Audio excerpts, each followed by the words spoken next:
Sinisilip na rin siguro ni Peter noon kahit hindi pa sila together. Lalo, lagi siyang kasama sa grupo noon.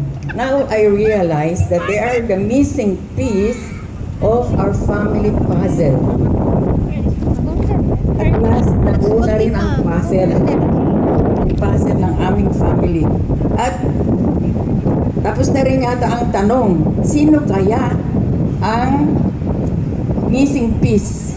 At kailan kaya mabubuo ang missing piece ang aming family? Now it's today. The missing piece in the family puzzle is Peter and Bernice. And I know that God works mysteriously in our lives and that people are just made for each other.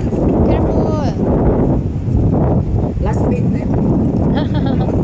Aaron, anak.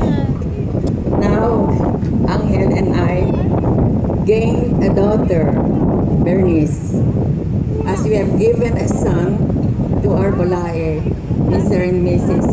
Valentino. I'm hopeful that this new partnership will be a source of blessing to both families and friends.